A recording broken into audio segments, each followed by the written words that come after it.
팩스는 이제 내가 한번 해보고 교회에서 보내는 걸로. 이렇게. 수연성도 알았죠? 있을 거야. 자, 우리 찬양합시다. 218장.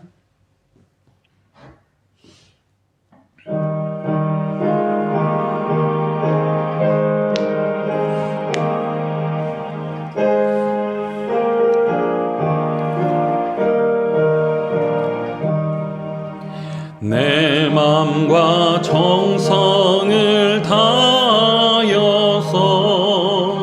주 너의 하나님을 사랑하라. 내 몸을 아끼고 사랑하듯 형제와 이웃을 사랑하라.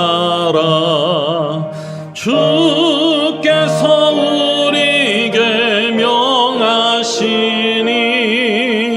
그 명령 따라서 살아가리.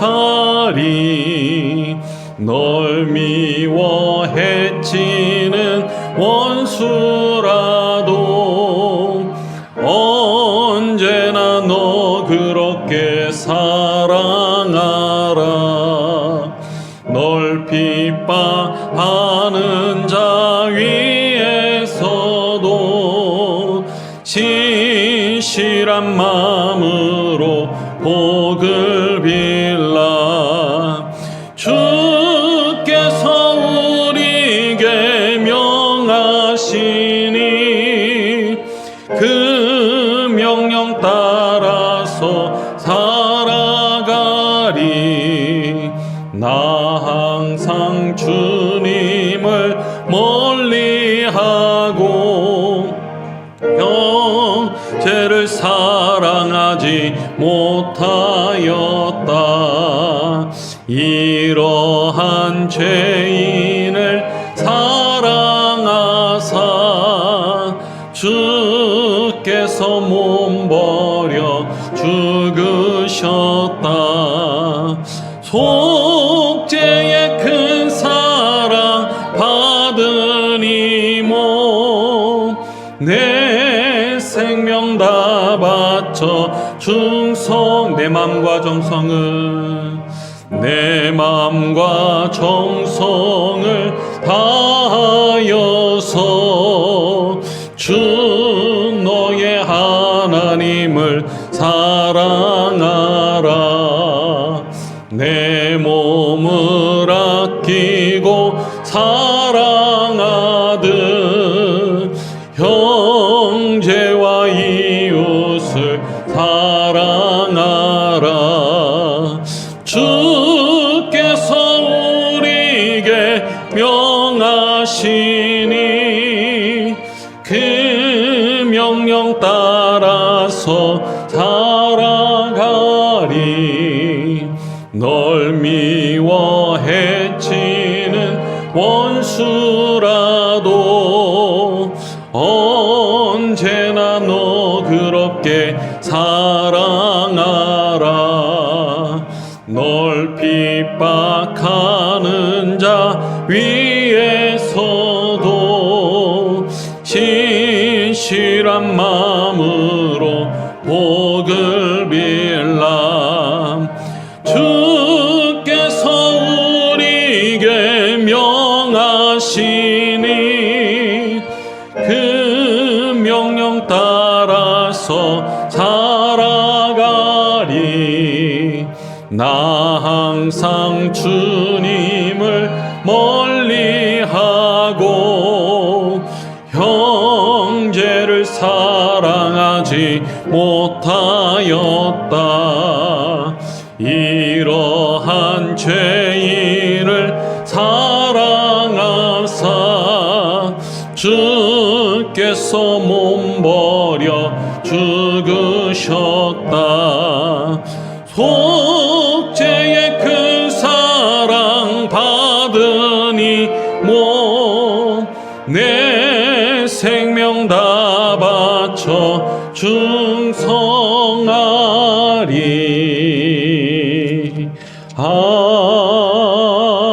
아멘.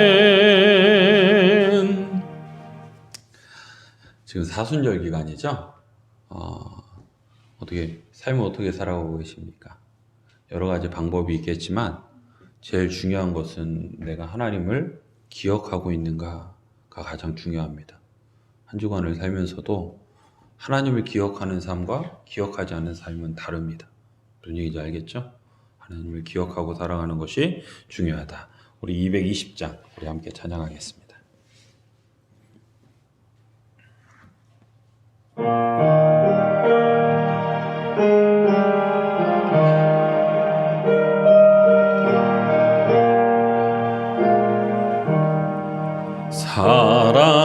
사랑하는 주님 앞에 형제 자매 한 자리에 크신 은혜 생각하며 즐거운 찬송 부르네. 내 주 예수 본을 받아 모든 사랑 내 몸같이 반란 근심 위로하고 진심으로 사랑하네. 사랑하는 주님 앞에 온갖 충성 다 바쳐서 괴로우나 즐거우나 나 주님 섬기네. 우리 주님 거룩한 손 제자들의 발을 씻어 남 섬기는 종의 도름 몸소 행해 보이셨네. 사랑하는 주님 예수 같은 주로 섬기나니 한 피 받아 한 몸 이룬 형제여 친구들이여 한 몸같이 친밀하고 마음으로 하나 되어 우리 주님 크신 뜻을 지성으로 준행하세. 사랑하는 주님 앞에 형제 자매 자리에 크신 은혜 생각하며 즐거운 찬송 부르네. 내 주 예수 본을 받아 모든 사람 내 몸같이 환난 근심 위로하고 진심으로 사랑하세.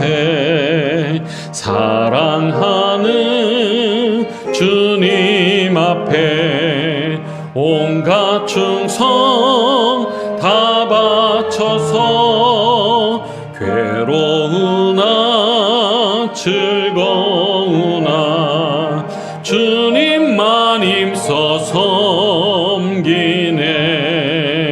우리 주님 거룩한 손 제자들의 발을 씻어 남 섬기는 종의 도를 몸소 행해 보이셨네. 예수 같은 주로 섬기나니 한 피 받아 한 몸 이룬 형제여 친구들이여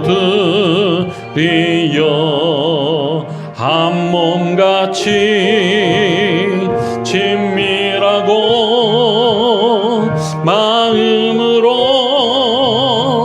하나 되어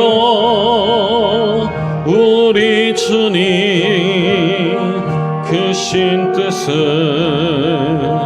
지성으로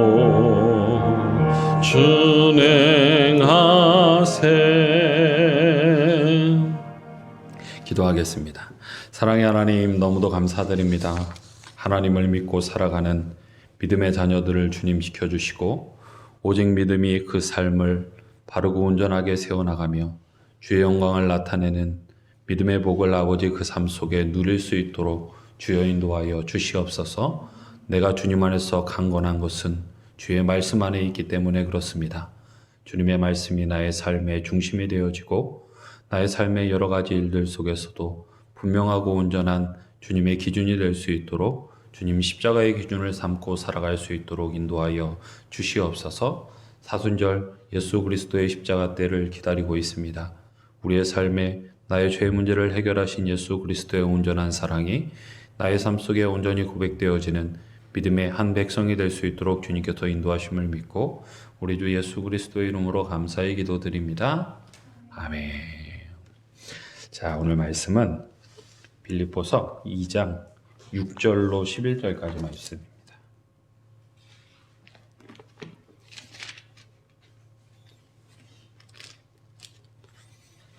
빌립보서 2장 6절로 11절까지 말씀입니다.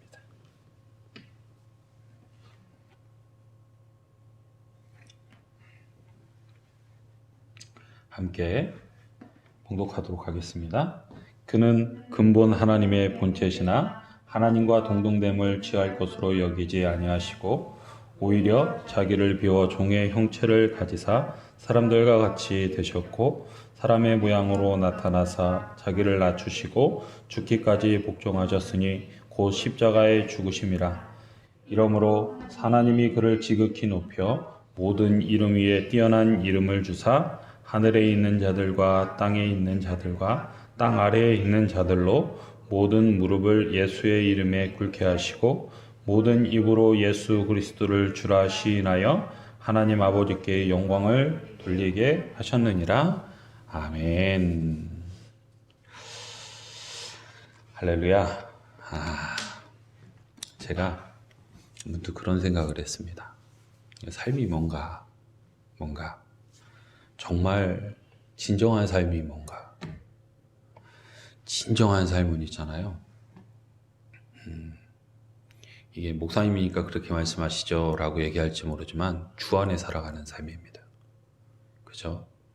이게 목사님 어떻게 항상 주님만 생각해요 라고 물어볼 수 있지만 아닙니다.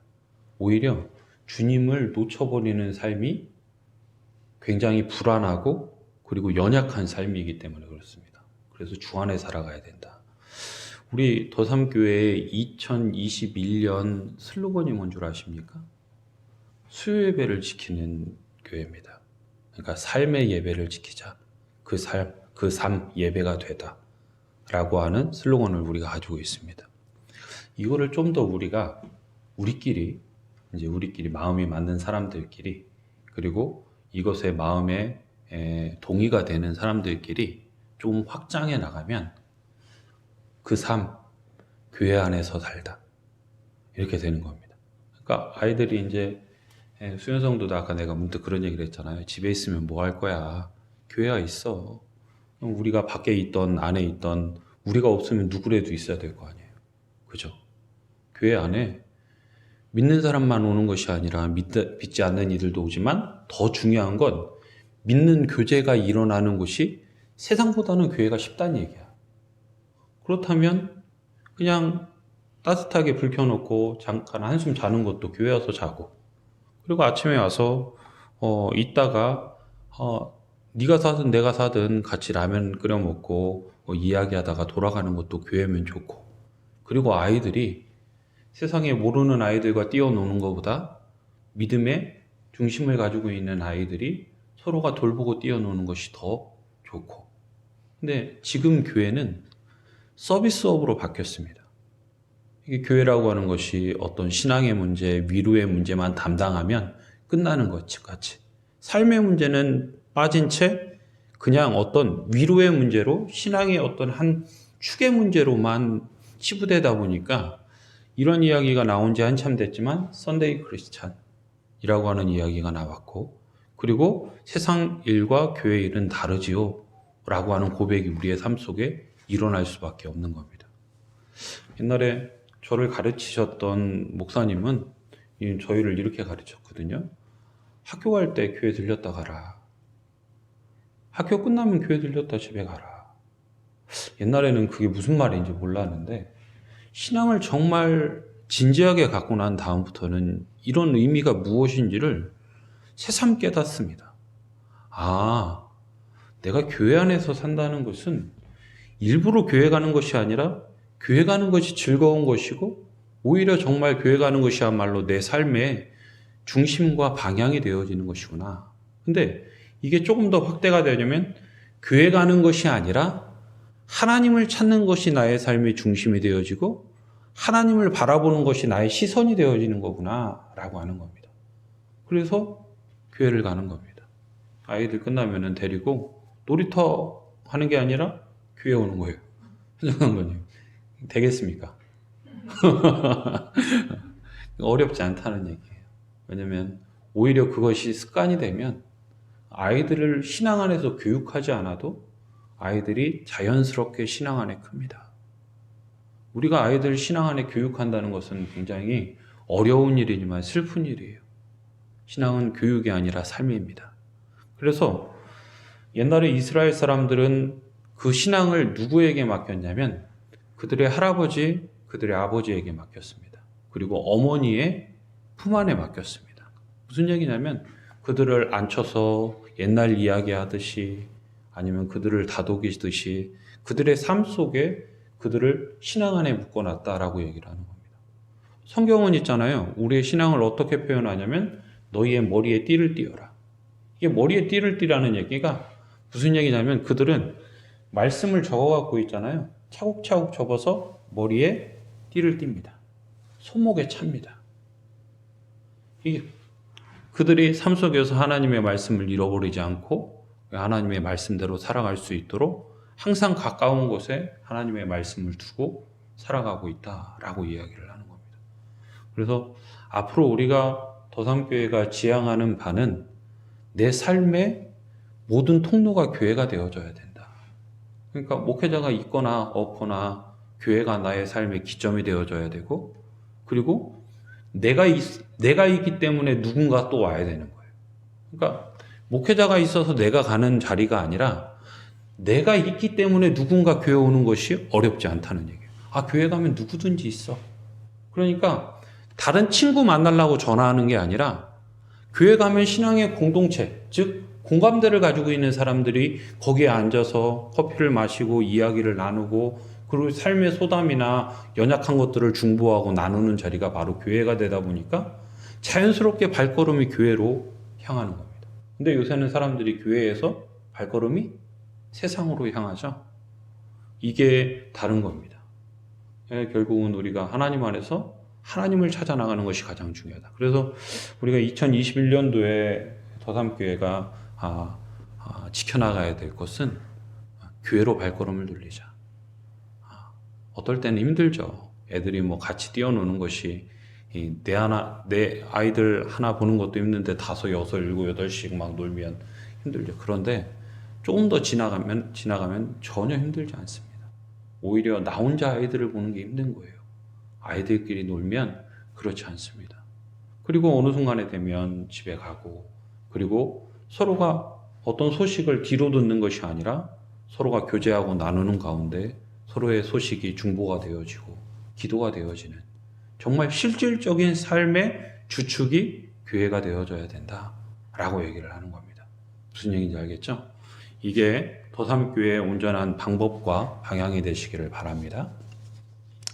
자, 지난주에 우리가 빌립보서에 대한 이야기를 나누면서 제가 그 바울의 상황에 대한 이야기를 굉장히 좀 자세하게 나누었어요. 그동안 우리가 나누었던 사도행전의 어떤 말씀을 중심으로 해서 바울이 하나님 안에서 하나님의 부름을 받아서 마게도냐로 갔던 이야기, 그리고 거기서 하나님의 복음의 말씀을 전했던 이야기, 그뿐만이 아니라 바울이 로마라고 하는 곳으로 향하면서 자기 자신의 목숨이 경각에 달려있는 상황에서도 종국에는 바울이 담대하게 하나님을 고백하고 하나님을 믿고 하나님께 나아갈 수 있었던 이유가 무엇이냐라고 하는 질문과 답을 우리가 나누었습니다.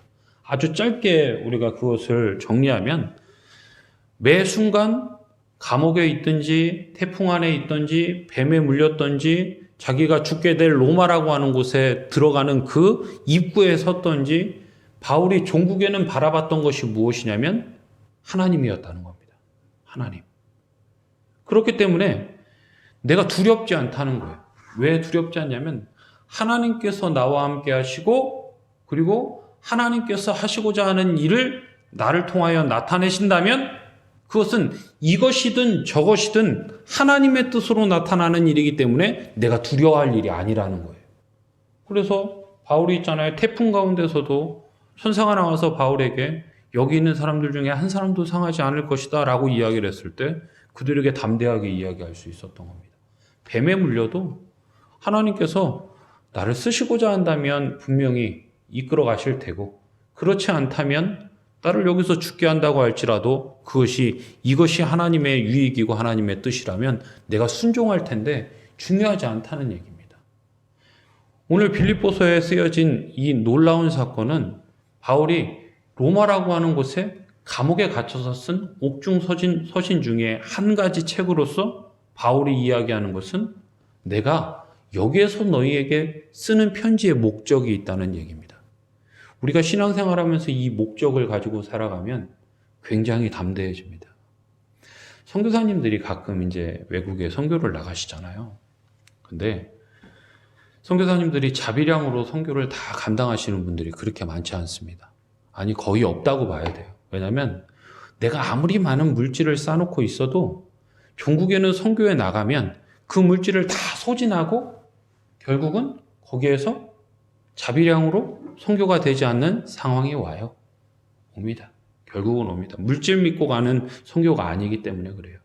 그런데 선교에 가서 그 자리에서 선교의 역량을 감당하고 선교의 자리를 나타내고 드러낼 수 있는 단 한 가지 이유는 뭐냐면 그분들의 삶 속에 바라보는 것이 있기 때문에 그렇습니다. 무엇입니까? 하나님의 시선이에요.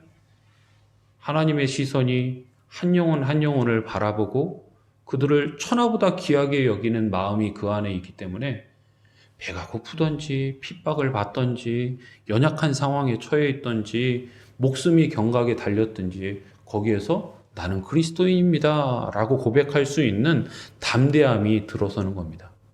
이유가 뭐라고요? 그들의 시선이 하나님을 향하여 있기 때문에 그렇다라고 얘기를 하는 겁니다. 바울이 있잖아요. 이 빌립보서에 빌립보 교회에 편지를 쓰면서 바로 그 중심과 방향을 이 책에 담습니다. 한번 우리가 쭉 한번 볼까요? 이 빌립보 교회라고 하는 교회가 어떤 교회냐면 빌립보라고 하는 지역 자체를 알아야 돼요. 원래 빌립보는 있잖아요. 작은 시골 동네였습니다. 이 실루기아라고 하는 곳에 항구를 지나서 이 데살로니가부터 시작해서 베레아까지 그 주변에 6개의 성읍이 있어요. 이 도시인데 그때 당시에는 그 도시 하나하나를 통치하는 사람들이 있었고 그리고 거기가 국가 단위 비슷하게 다 자치를 가지고 있었어요. 근데 이 빌립보라고 하는 지역은 옛날에는 아주 가난한 동네, 시골 동네 같은 곳이었는데 로마에서 있잖아요. 그곳에 누구를 보내기 시작하냐면 퇴역 군인들을 보내기 시작합니다.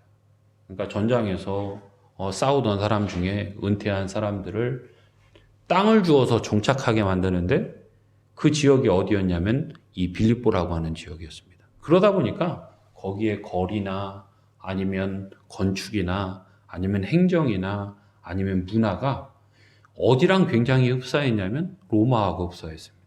그래서 그때 당시에 이 빌립보를 가리켜서 나중에는 뭐라고 얘기하냐면 리틀 로마, 작은 로마다 라고 이야기를 합니다.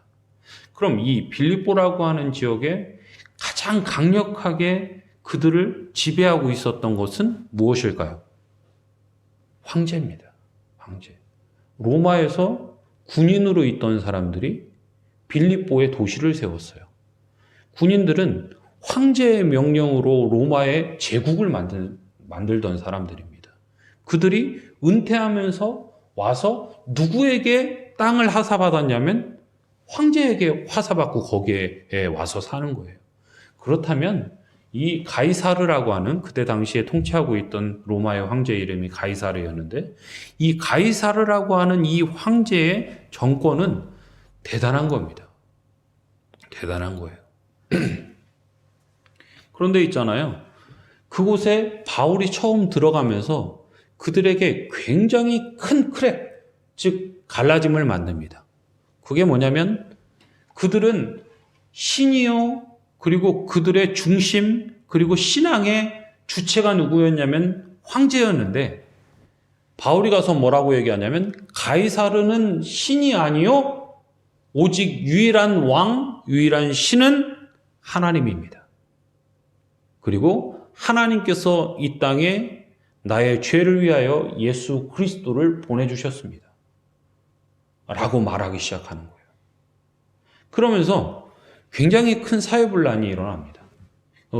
이 빌립보에 바울이 처음 들어갔을 때 바울이 갇혔던 감옥 이름을 뭐라고 얘기하냐면 시목이라고 이야기를 합니다. 로마에 가면 감옥이 3단계로 되어 있어요. 외옥, 내옥, 시목 이렇게 되어 있습니다. 외옥은 있잖아요. 그냥 경범죄예요. 경범죄. 그래서 그냥 밖에서 노상방뇨하다 걸린 사람 아니면 투닥거리다가 걸린 사람들이 야 여기 와. 여기 와서 너희들끼리 좀 합의 봐. 그러면서 잠깐 가둬놓는 곳이 외옥이라면 내옥은 있잖아요. 그 중에서도 이제 도둑질한 사람 아니면 사람을 때려서 상해를 입힌 사람 뭐 이런 사람 어떻게 보면 금방 판단받고 거기에 대한 죗값을 치르면 나올 수 있는 곳이 내옥입니다. 그런데 시목은 있잖아요. 누가 들어가냐면 중범죄들, 정치범들이 들어갑니다. 역사학자들은 이 빌립보의 시목에 갇혔던 바울을 가리켜서 정치범으로 들어갔다라고 이야기를 합니다. 무슨 얘기냐면 황제 가이사르라고 하는 왕을 비방했던 바울을 정치범으로 그 안에 넣었다는 얘기예요. 근데 시목에 들어가면 사실 나오기가 힘들다고 합니다. 어떻게 보면 죽어서 나오든지 아니면 거기서 계속해서 있든지 바울은 나올 상황이 아니었다는 거예요. 하나님께서 바울을 빼내시죠. 이 놀라운 사건들이 바울의 삶 속에 일어났고 더 놀라운 것은 그것을 누가 받느냐 이거예요. 누가 받느냐. 그 소동을 누가 받느냐 이거예요. 제일 먼저는 누가 받습니까? 간수장이 받어요. 간수장이라고 한다면 그 당시에 현역 관리를 얘기하는 거예요. 로마에 충성하는 현역 관리인 간수장이 그것을 보고 그 가정이 복음을 할렐루야 어서 와 어서 와 빨리 그것을 바라보고 그 안에서 바울을 지지하던 사람이 어디에 생겼냐면 빌립보라고 하는 지역에 바로 그곳에 생긴 거예요. 그 이야기를 또 누가 들었을까요? 빌립보 지역에 있었던 유지들과 그리고 관리들과 사람들이 즉 공식적인 루트로 바울이 예수 그리스도가 왕이라고 이야기했던 것을 스스로 얘기하지 않아도 전해 듣게 됐다는 얘기예요. 그래서 바울이 있잖아요. 이 빌립보의 시목이라고 하는 곳에 갇히면서 세상에 이해가 되죠? 지금 내가 얘기하는 게.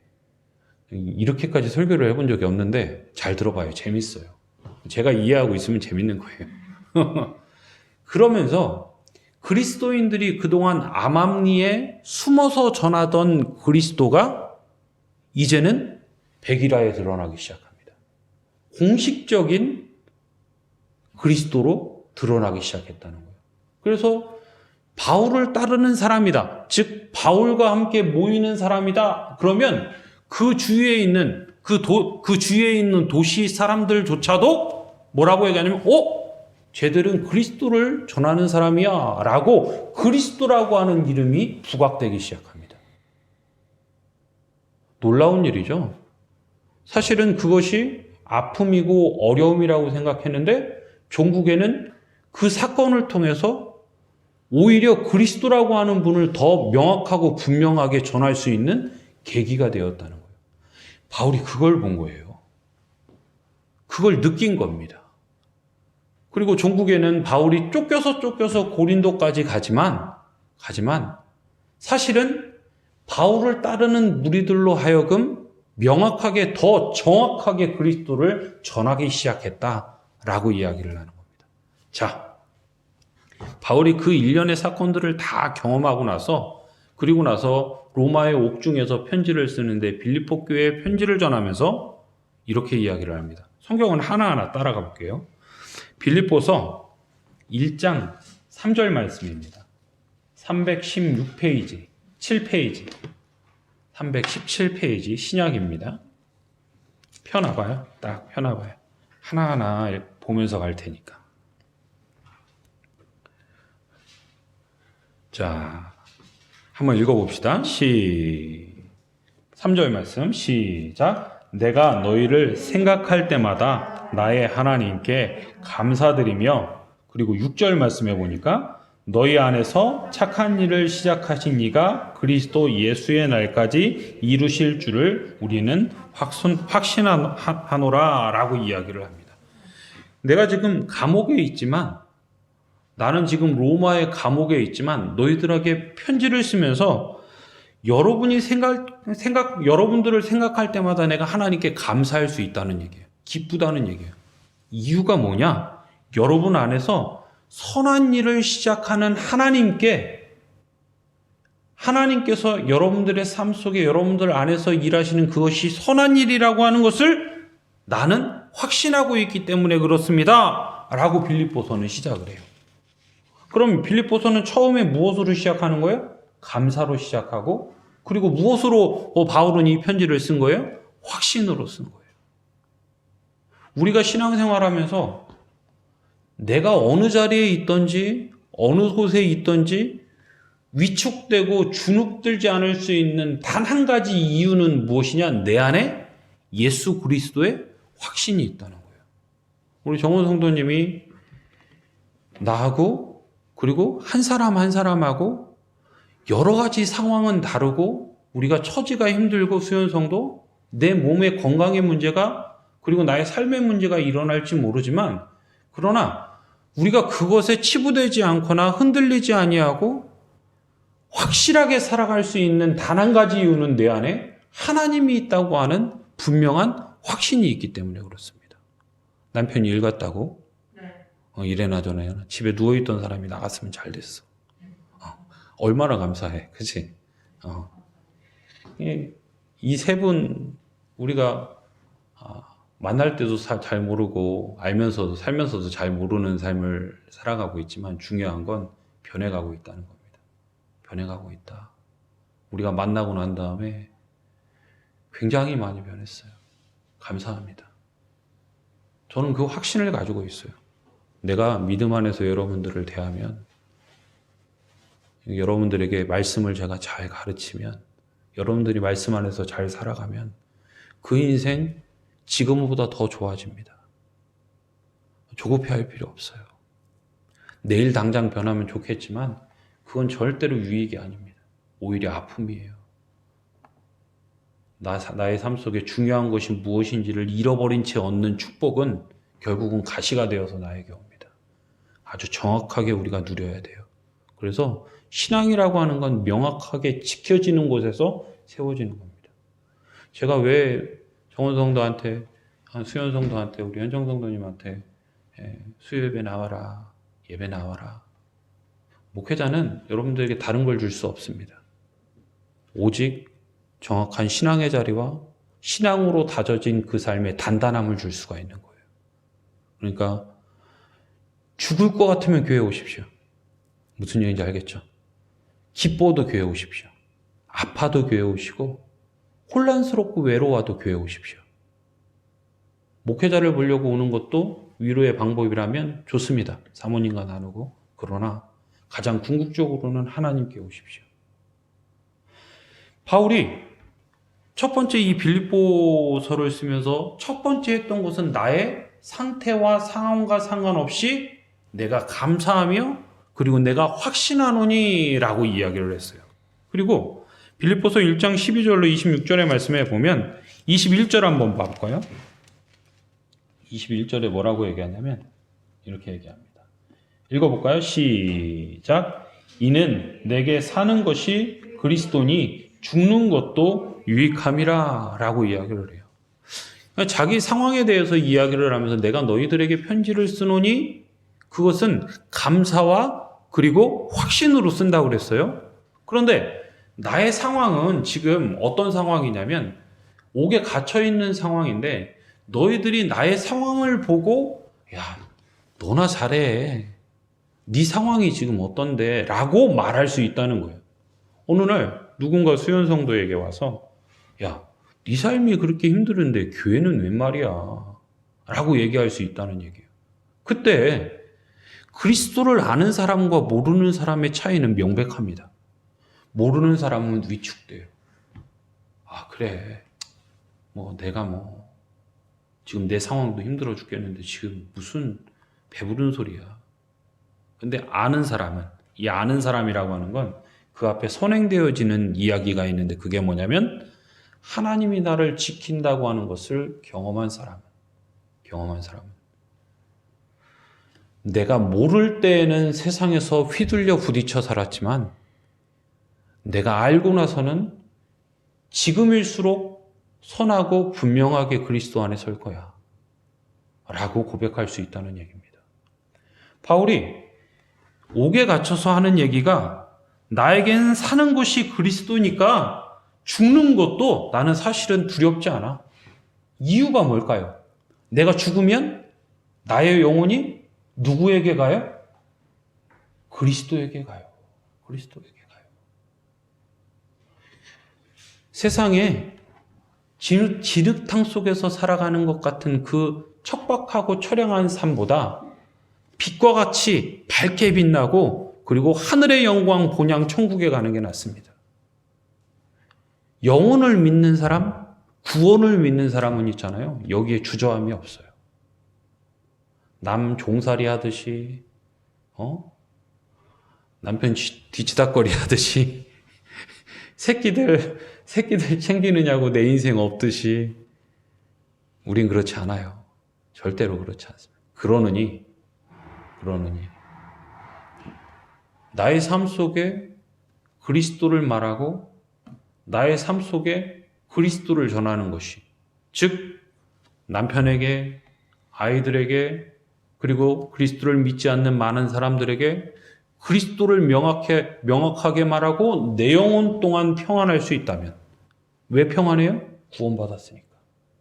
평안할 수 있다면 그것이 가장 큰 유익이라는 얘기입니다. 가장 큰 유익이다. 그런데 두 번째 바울은 생각이 여기서 끝나지 않아요. 뭐라고 얘기하냐면 또 이렇게 얘기를 합니다.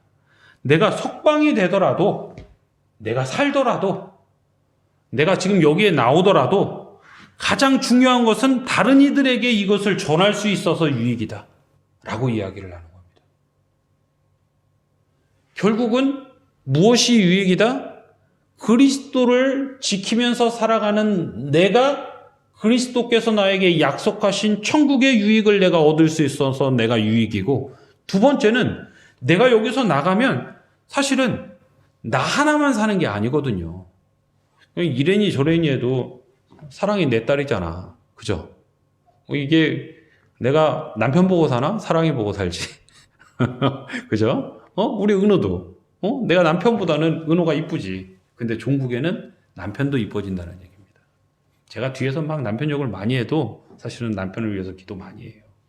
왜냐하면 그 가정이 제일 건강하게 설 수 있는 단 한 가지 방법은 남편이 바르게 세워지고 그리고 아이들이 부모라고 하는 큰 테두리 안에 건강하게 지켜질 때 그 가정은 최고거든. 최고를 위해서 기도해야지. 그죠? 그렇기 때문에 내가 나가면 나에게 더 큰 유익이 있는데, 가장 큰 유익이 있는데 그게 뭐냐면 믿지 않는 이들을 위하여 헌신하고 그들을 위하여 기도할 수 있는 하나님의 사랑하심과 하나님의 은혜가 그들의 삶 속에 전해질 수 있는 것이 누구를 통하여? 나를 통하여 이루어질 수 있기 때문에 그것이 유익입니다 라고 이야기를 하는 거예요. 놀랍죠? 이것이 우리의 삶의 가장 큰 유익입니다. 여러분들 나 하나 천국 가겠다고 우리가 여기 온 게 아니에요.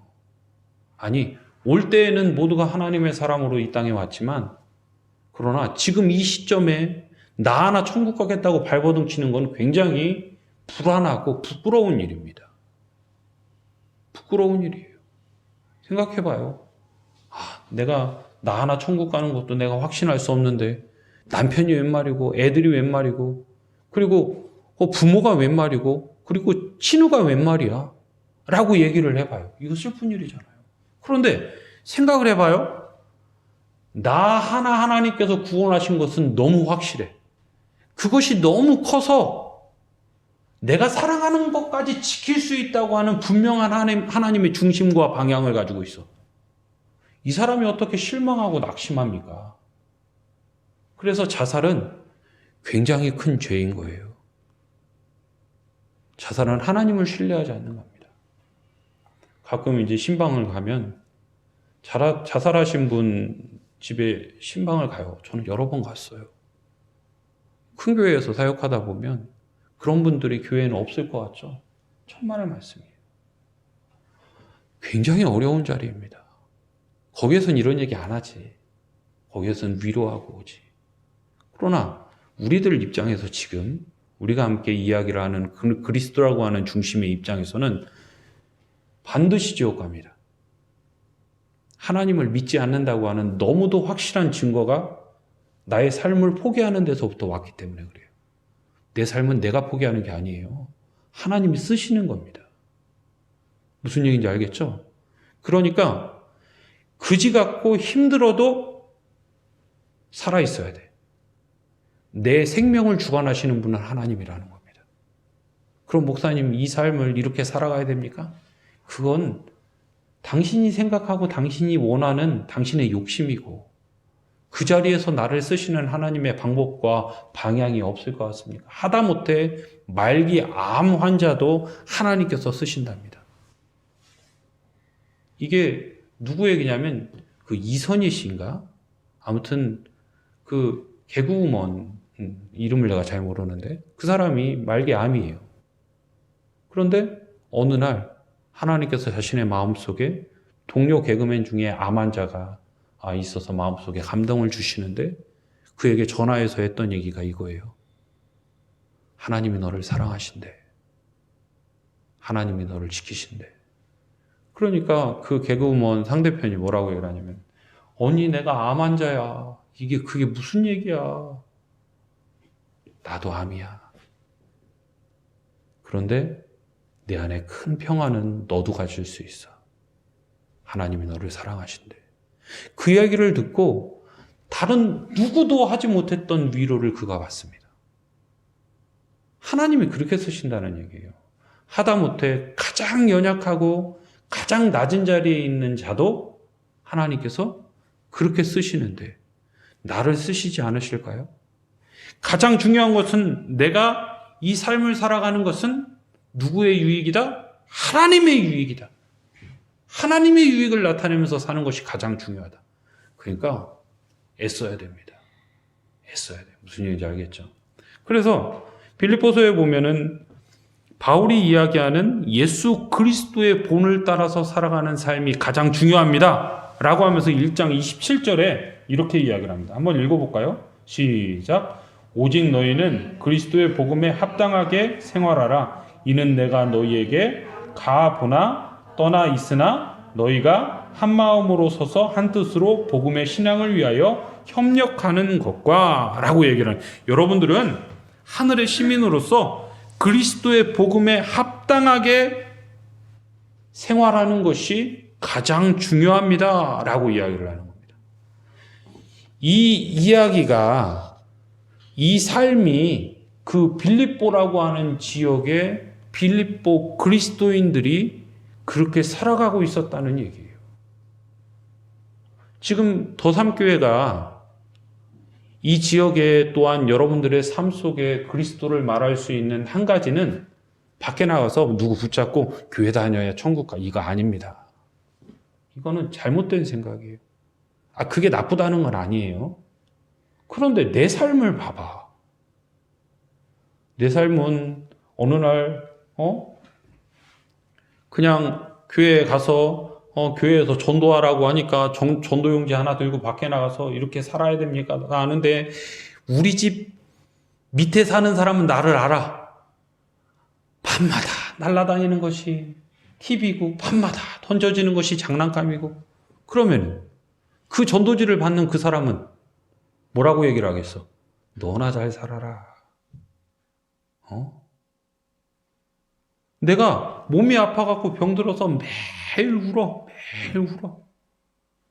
하나님 안에서 감사가 없어. 누가 오면 지금 이 시국에 지금 내 처지 몰라 그러면서 소리 지르고, 그런데 마음속에 큰 부담감이 있어서 내가 복음 전하지 않으면 하나님께서 내 기도 들어주시지 않을 것 같으니까 억지로 복음 전도용지 하나 가지고 나가서 예수 믿으십시오 라고 얘기하는 걸 우리 앞집에 어떤 아줌마가 받았어. 내가 네 삶을 아는데 그게 복음이 전해지겠습니까? 그러니까 바울이 굉장히 근본적으로 하는 이야기가 있는데, 그게 뭐냐면 너희들이 복음을 전하는 것에 가장 주된 것은 예수 그리스도의 본을 따르는 삶을 살아가는 것이 가장 주된 삶입니다 라고 얘기를 하는 겁니다. 그것이야말로 가장 중요합니다. 그러면은 우리가 그 복음을 따라서 살아갈 수 있는 그 삶의 가장 중요한 그 중심을 모르면 살아갈 수 있겠느냐 이거예요. 모르면. 그러니까 바울은 뭐라고 얘기하냐면, 이게 빌립보서의 아주 꽃인데, 아주 중심인데, 그걸 이렇게 소개합니다. 그분은 오늘 본문의 말씀인데, 본래 하나님의 본체시나 하나님과 동등됨을 취할 것으로 여기지 아니하시고 오히려 자신을 비워 종의 모습으로 취하시고 인간이 되셨습니다. 자, 예수님이 우리에게 이렇게 오셨습니다. 그분은 인간의 모양으로 나타나셔서 자신을 낮추시고 죽기까지 순종하셨으니 곧 십자가에 달려 죽으셨습니다. 너희들이 믿고 있는 저 가이사르라고 하는 왕은 너희들을 위하여 그렇게 할 수 있느냐? 그런데 그분은 저 존귀한 자리에서 인간의 모습으로, 아주 비천한 모습으로 우리에게 오신 것도 모자라서 그분은 십자가에 못 박혀서 나의 죄를 대신하여 돌아가셨다는 거예요.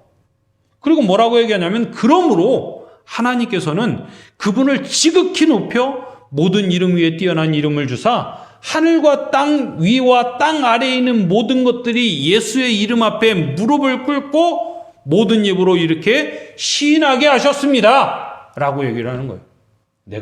이게 구약에 있는 이야기를 인용해서 쓴 건데, 하나는 창조의 사건을 통하여 그분이 이 땅에 오신 것, 그리고 하나는 이사야의 사건을 통하여 우리의 죄를 담당하여 돌아가신 그 놀라운 사건을 바울이 소개하고 있는 거예요. 그분이 누구를 위해서? 여러분들을 위해서. 여러분들 있잖아요. 그냥 듣고 지나갈 문제가 아니에요. 이게 우리들의 삶에 분명한 모토가 되어지고 중심이 되어지면, 성경 이 빌립보서에는 총 3명의 사람을 그 본으로 삼는데, 첫 번째는 디모데라고 하는 사람입니다. 이 디모데라고 하는 사람은 있잖아요. 어떻게 본이 되어지냐면 자신의 전 인생과 전 삶을 어려운 사람을 돕는 데 씁니다. 그러니까 바울이 뭐라고 얘기하냐면 2장 19절부터 24절까지 말씀을 통하여 너희들은 디모데를 본받아라 라고 이야기를 해요. 너희들이 돕는 삶, 그리고 디모데가 사람들을 돌봐서 그들을 세우는 삶, 어려운 사람들에게 먹을 것을 나눠주는 삶을 바라봐. 그런데 우리가 놓치는 게 있어요. 무엇을 놓치냐면 디모데의 삶을 바라보라고 이야기할 때 혹자들은 디모데로 자기 자신을 투영할까요? 아니면 도움받는 어려운 사람으로 자기 자신을 투영할까요? 어려운 사람으로 나를 자꾸 투영한다는 얘기예요. 그러다 보니까 자꾸 도움을 받고 그리고 내가 어려운 처지인 나 상황, 이 상황에 매여서 정작 하나님의 놀라운 일들이 전달받고 그 안에서 일어나서 끊어지는 거예요. 그런데 바울은 있잖아요. 그런 이들에게 말씀을 전하는 것이 아니라 누구를 소개하고 싶었냐면 디모데를 소개하고 싶었던 거예요. 디모데도 연약한 자로서 예수 그리스도의 십자가의 복음을 전달받은 그가 살아가는 삶을 봐라 라고 얘기를 했던 거예요. 자, 여러분들은 어떻게 살아가겠습니까? 나는 연약한 자로서 그리스도의 십자가의 놀라운 은혜를 받은 한 개인으로서 디모데의 삶을 살아가는 거예요. 여러분들이 어려울 때가 있어요. 있습니다. 소연 성도가 일을 못 찾아서 지금 한참 어려울 때가 있어요. 끝납니다, 그거. 끝나면 어떻게 살래요? 절대로 잊지 마세요. 정원 성도도 어려울 때가 있어요. 딴 생각하면 안 돼. 잘 들어야 돼. 끝납니다, 그것도. 은호가 계속 저렇게 클 것 같지만 천만의 말씀이에요. 은호가 장성합니다. 제가 시골 교회에서 단연을 제가 사역하면서 진짜 부모에게 유익한 아들이 누군 줄 압니까? 잘 배우고 떵떵거리는 아들 아니에요. 자기 살기 바빠. 그 아들은 나 부모 돌보는 거 잘 못 봤어. 정말 신앙 안에서 잘 성장한 아들은 그래도 부모를 와서 돌보더라고. 그런데 저 구곡에 살 때에 나보다 이제 한 서너 살 많았나? 그 형님이? 그치? 그 형님이 지체장이에요. 잘 이렇게 잘 저기를 못해 생각을. 근데 그 어머님 이야기는 달라요. 잘 가르친 자식들은 다 나가서 집어리하기 바쁘고 결국은 나 돌보면서 사는 것은 그 형님이라는 거예요. 무슨 얘기인지 알겠어요? 좋으냐고 뭘 정신 차려. 잘 들어요. 은호가 나중에 정원 성도를 돌보는 굉장히 큰 자식의 역할을 감당할 겁니다. 그러니 지금 힘들고 지금 갈급한 거 서운해하지도 말고 어려워하지도 말아요. 은호는 분명히 정원 성도에게 굉장히 큰 하나님의 은혜가 될 거예요. 알았죠? 그러니까 위로를 받으십시오. 힘을 내시고. 우리가 디모데의 삶을 살아간다는 것이 이거예요. 더 해도 되죠? 제가 좀 더 할게요. 아직 안 끝나서 그래요. 견딜 수 없으면은 할 수 없어. 내가 이거 2번 안 할 거거든. 딱 오늘만 할 거니까 잘 들어요. 그리고 두 번째 인물이 누구냐면 에바브로 디도라고 하는 사람이에요. 이 디모데하고 디도는 바울이 키우는 목회자예요. 근데 에바브로 디도는 바울을 공양하다가 병에 걸려서 죽을 뻔해요. 그러다가 그가 하나님의 은혜로 나음을 얻습니다. 잘 봐봐요. 큰 틀 안에서 디모데는 복음 안에서 그가 변화됐다면 에바브로 디도는 그의 육체의 연약함이 해결됐어요. 근데 중요한 것은 육체의 어려움, 즉 삶의 어려움이 해결됐다 이게 중요한 게 아니고 그리고 복음 안에 해결됐다 이게 중요한 게 아니에요. 다 하나님의 은혜 안에 들어왔다라고 하는 것이 중요한 거예요. 이 에바브로 디도가 자신의 삶의 연약함이 해결되고 난 다음에 그가 최선을 다하여 그리스도 안에서 살아갑니다. 그래서 그를 본받아라. 그리고 바울이 이렇게 얘기를 해요. 나를 본받아라. 이 빌립보서 3장 8절로 10절 말씀에 보면은 스스로가 그리스도를 어떻게 바라보는지에 대해서 이렇게 얘기해요. 나는 그리스도를 아는 지식 외에 모든 것을 오물로 여깁니다. 라고 이야기를 해요. 나는 있잖아. 내가 어느 자리에 있던 어떤 상황 안에 있던 그리스도를 따라서 살아가는 것 외에는 나한테 똥 같은 거야. 똥 같은 거야. 이 얘기는 있잖아요. 그것을 치부하라는 게 아니에요. 모른 척하라는 게 아닙니다. 가장 중요하고 선한 것이 무엇인지를 지켜나가는 바울의 삶의 분명하고 온전함을 이야기를 하는 거예요. 그러니까 바울이 삶을 포기하지 않는 거예요. 어디에서도? 감옥에서도. 누구를 위해서 편지 쓸 수가 있는 거예요? 빌립보 교회 교인들을 위해서 편지 쓸 수가 있는 거예요. 그리고 뭐라고 얘기하냐면 이렇게 얘기를 해요. 3장 20절 말씀에 우리의 시민권은 하늘에 있습니다. 그곳으로부터 오실 우리 구주 예수 그리스도를 기다리는 것이 내가 살아가는 삶의 방법이요 중심입니다. 라고 이야기를 하는 거예요. 이 바울이 마지막에 빌립보 교인들에게 그들에게 이야기하는 그들의 삶의 모습과 삶의 방법에 대해서 너희들이 이렇게 살아가라 라고 이야기를 하면서 했던 것이 나에게 능력 주시는 자 안에서 내가 하지 못할 일이 없느니라 라고 하는 분명한 고백이에요. 근데 그 고백 앞에는 뭐라고 얘기했습니까? 12절 13절에 4장 배부르거나 굶주리거나 풍족하거나 궁핍하거나 어떤 형편에도 만족하는 내가 비결을 배웠으니 오직 내게 능력 주시는 분을 의지하는 것이야말로 내가 이 세상을 살아가는 방법이요 중심입니다 라고 이야기를 하는 거예요. 여러분들이 이렇게 살아가야 됩니다. 바쁘다고 있잖아요. 하나님을 잃어버리면 속된 말로 똥이 되는 거예요. 똥. 아까 그랬죠? 난 그리스도를 아는 것 외에는 내가 오물로 여기겠다.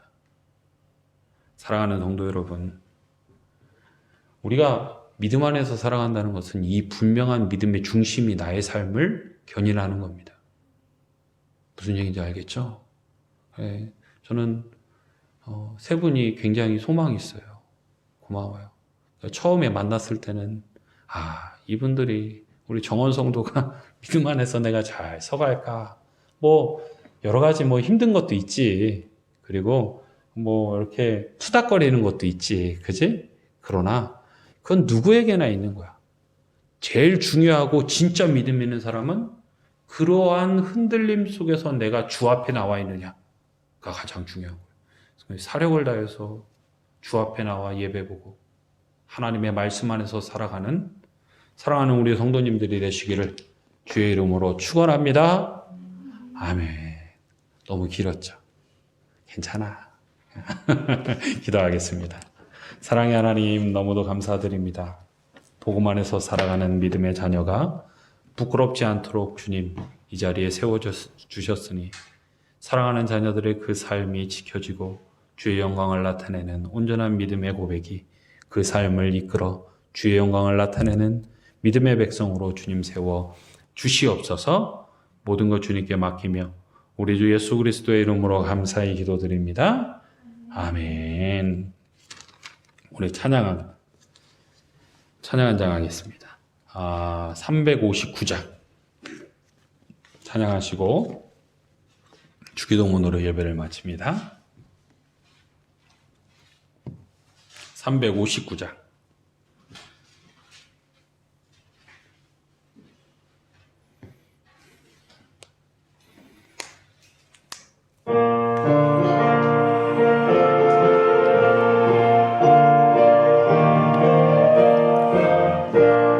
천성을 향해 가는 성도들아 앞길의 장애를 두려 말아라. 성령이 너를 인도하시리니 왜 지체를 하고 있느냐. 앞으로 천성을 향해 나가세. 천성 문만 바라고 나가세. 모든 천사 너희를 영접하러 문 앞에 기다려 서 있네. 너 가는 길을 누가 비웃거든 확실한 증거를 보여주어라. 성령이 친히 감하여 주사 그들도 참 길을 찾으리. 앞으로 천성을 향해 나가세. 천성문만 바라고 나가세. 모든 천사 너희를 영접하러 문 앞에 기다려 서 있네. 너 가는 길을 모두 가기 전에 내 손에 든 검을 꽂지 말아라. 점막이 흉계 모두 깨뜨리고 끝까지 잘 싸워 이겨라. 앞으로 천성을 향해 나가세. 천성문만 바라고 나가세. 모든 천사 너희를 영접하러 문 앞에 기다려서 있네. 아멘. 주기도문으로 예배를 마칩니다. 하늘에 계신 우리 아버지, 아버지의 이름을 거룩하게 하시며 아버지의 나라가 오게 하시며 아버지의 뜻이 하늘에서와 같이 땅에서도 이루어지게 하소서. 오늘 우리에게 일용할 양식을 주시고 우리가 우리에게 잘못한 사람을 용서하여 준 것 같이 우리 죄를 용서하여 주시고 우리를 시험에 빠지지 않게 하시고 악에서 구하소서. 나라와 권능과 영광이 영원히 아버지의 것입니다. 아멘.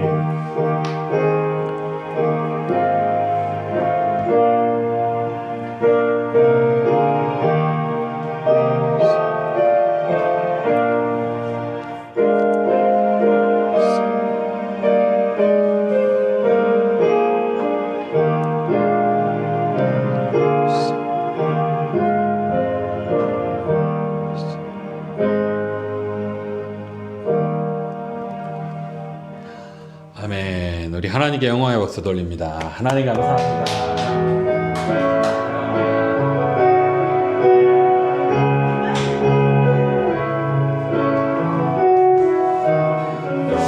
이렇게 예배와 말씀을 잘 들어주는